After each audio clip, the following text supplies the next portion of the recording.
Hello అండి. ఈరోజు ఒక మంచి టేస్టీ అండ్ సింపుల్ రెసిపీ. పునుగులు బయట ఏ టేస్ట్ అయితే ఉంటుందో సేమ్ అదే టేస్ట్‌తో పైన క్రిస్పీగా లోపల సాఫ్ట్‌గా వేడి వేడిగా అప్పటికప్పుడు 10 నిమిషాల్లో ఎలా క్విక్‌గా రెడీ చేసుకోవాలో చూసేద్దామా? ముందుగా ఫస్ట్ టైం మన ఛానల్‌ని చూసిన వాళ్ళు ఒక లైక్ చేయండి, సబ్స్క్రైబ్ చేసుకోండి. మరిన్ని ఇటువంటి టేస్టీ అండ్ సింపుల్ రెసిపీస్ మీ దాకా రావాలంటే కనిపిస్తున్న బెల్ ఐకాన్ ఆన్ చేసి పెట్టుకోండి. ఇప్పుడు రెసిపీలోకి వెళ్ళిపోదాం. ఈ పునుగుల కోసం ముందుగా ఇలా పులిసిన ఇడ్లీ పిండి ఒక 2 గరిటెలు తీసుకున్నాను. డబుల్ క్వాంటిటీ దోసపిండి కూడా తీసుకోవాలి.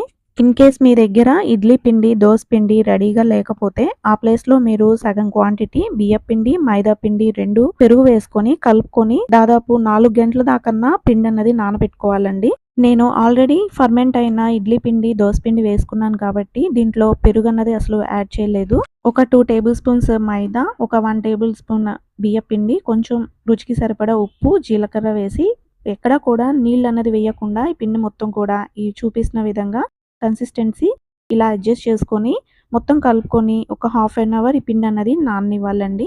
ఇప్పుడు ఈ పిండిని పక్కన పెట్టేసుకుంటున్నాను. ఇప్పుడు ఈ పునుగుల్లోకి చట్నీ రెడీ చేసుకుందాం. ఒక హాఫ్ టేబుల్ స్పూన్ ఆయిల్ వేసుకొని కొద్దిగా పల్లీలు, కారానికి సరిపడా కొంచెం పచ్చిమిర్చి వేసుకొని మాడకుండా వేయించుకోవాలి. రెగ్యులర్ గా మనం టిఫిన్స్ లోకి పల్లీ చట్నీ చేసుకుంటాం కదా, ఒకసారి ఈ స్టైల్లో ట్రై చేసి చూడండి. నేనైతే రెగ్యులర్ గా టిఫిన్స్ లోకి చట్నీ అయితే ఇలాగే చేస్తూ ఉంటాను. ఇలా వేయించుకున్న పల్లీలు, పచ్చిమిర్చిని పక్కన పెట్టేసుకుంటున్నాను. సేమ్ అదే ప్యాన్ లోకి ఇలా పెద్ద సైజ్ లో ఒక 2 టమాటాలు కూడా కట్ చేసుకొని ఈ టమాటా అన్నది సాఫ్ట్‌గా మగ్గనివ్వాలి. మూత పెట్టేసి ఒక 5 మినిట్స్ వదిలేద్దాము. ఈ టమాటాతో పాటే కొంచెం ఎక్కువ క్వాంటిటీ కరివేపాకు కూడా వేసుకుంటే టేస్ట్ బాగుంటుందండి. చూసారు కదా, టమాటా అన్నది సాఫ్ట్‌గా మగ్గింది. ఇప్పుడు ఇది పూర్తిగా చల్లారనిద్దాము. ఈలోపు మనం ఆల్రెడీ ముందుగానే వేయించుకున్న పల్లీలు, పచ్చిమిర్చి ఒక మిక్సీ జార్‌లోకి వేసుకుంటున్నాను.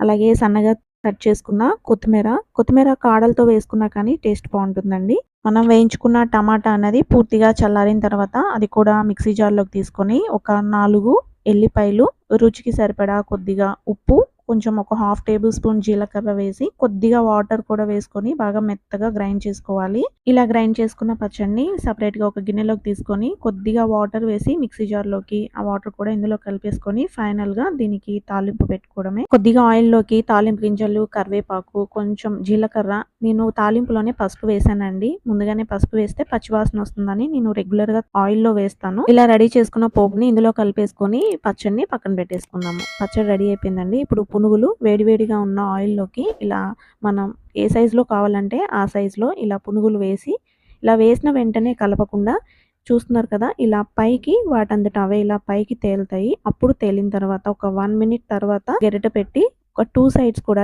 ఈవెన్‌గా ఫ్రై చేసుకోవడమే. ఇలా మనం పునుగులు రెడీ చేసుకోవాలి అన్నప్పుడు పిండి కలుపుకున్న తర్వాత ఒక హాఫ్ అన్ అవర్ అన్నా నానబెట్టుకోవాలండి. అదే గనక మీరు ఇడ్లీ పిండి, దోస పిండి వాడకపోతే బియ్యపిండి, మైదాతో గనక మీరు పిండి మొత్తం కలుపుకుంటే కనీసం 4 అవర్స్ అన్నా పిండిని నానబెట్టుకోవాలి. ఇదే స్టైల్లో మనం పిండి కలుపుకునేటప్పుడు సన్నగా తరిగిన పచ్చిమిర్చి, ఉల్లిపాయలు కూడా వేసుకోవచ్చు. అదొక టేస్ట్ ఉంటుంది. ఆల్రెడీ ఆ ప్రాసెస్ నేను మన ఛానల్‌లో వీడియో అయితే అప్లోడ్ చేశానండి.